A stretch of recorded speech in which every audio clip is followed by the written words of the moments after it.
So bring the water to a boil in a pot just like you were going to cook pasta. Add about a tablespoon of salt, and then I put the broccoli rape greens in. And you want to leave the cover off when you're cooking it, when it comes to a boil, so that those acids will escape and your greens will stay green. But another way to ensure that the greens will stay green are to shock them. So when you take them out, you want to put them into ice water. So here's a big bowl of ice water. I'm going to take them out, and this is called shocking. So we're cooling the vegetable down so that it doesn't continue to cook. So you leave it in the water for about a minute or so. Now we can start to cook the orecchiette. And let me show you what that is. This is those little ears, as they're called, in Puglia, and they do resemble an ear, so to speak, if you kind of look at them. And this is a pasta that takes a little bit more time to cook because it's made from semolina and water, and it's a little thicker. So I'm going to put a pound of the orecchiette in the pasta pot, same pot that I cooked those greens in, give it a stir, put the top on, and let this cook until it's al dente.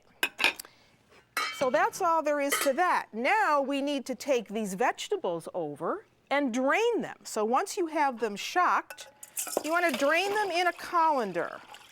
Get all that water off, because now we need to cook these a little bit in some olive oil to give them some flavor. So you get all that excess water off of the greens, and then you want to dry them off a bit so you can see how nice and green they stayed. Now that's a trick that you can use for other vegetables as well. Green beans, any wonderful green vegetable.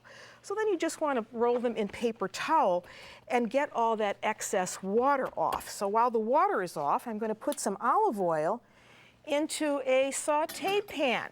So a little olive oil goes in here. So now in the oil we want to add some garlic just to flavor that oil. So we get this going. And then we're going to chop up these greens. This is a really easy recipe and a nice healthy one. So we want to get that garlic soft. And I like to add, before I add the broccoli rape to that, I like to add some anchovy to this. So here are some anchovies. Now this is just optional. You don't have to do this. And I put that in with the garlic. Isn't that great?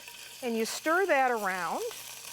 And I hear my pasta pot boiling over there, so I'm going to have to go back over there and take off the cover now. So I'm going to turn the heat down on this, because once that pasta comes to a boil, you want to take the cover off, give it a stir, and you're going to cook these until they are to the tooth, as they say. So there is our anchovy and garlic, and then with this I like to have some olives. And you just kind of coarsely chop them up. You could leave them whole if you wanted to.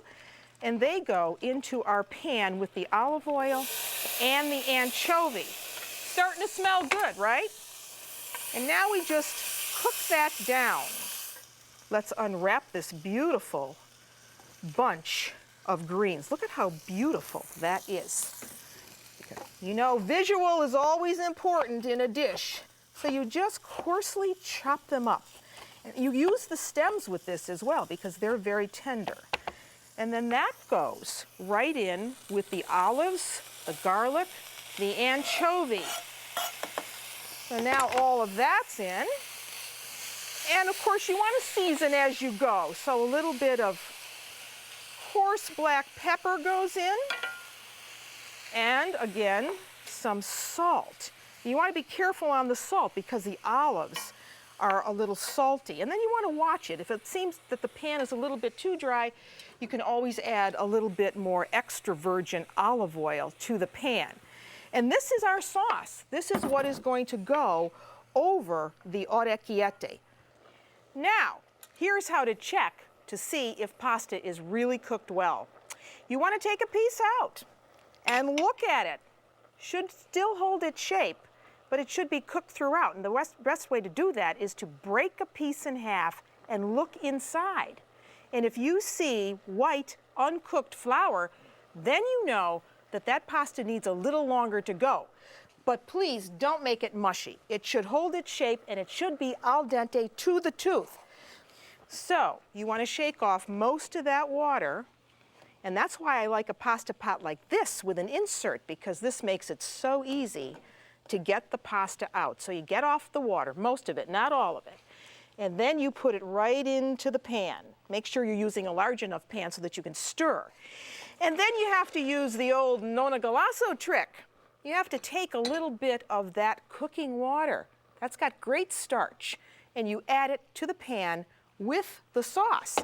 That's going to help all of that sauce mix nicely together. So then we do what's called the ripastatura, and you take and mix the orecchiette with the greens. Then once you have it all well mixed, then you can take it out and put it onto a platter. Of course, you want to test for salt and pepper, however you like it. I'm going to give this just a little bit more olive oil over the top. And we're ready to bring this out onto a platter. Look at how beautiful that is. And this is enough to serve 8 people. That's right, because pasta in Italy, as you know, is just a first course. The cheese to use with this is pecorino cheese. So you want to give that a nice grating of sheep's milk cheese right over the top.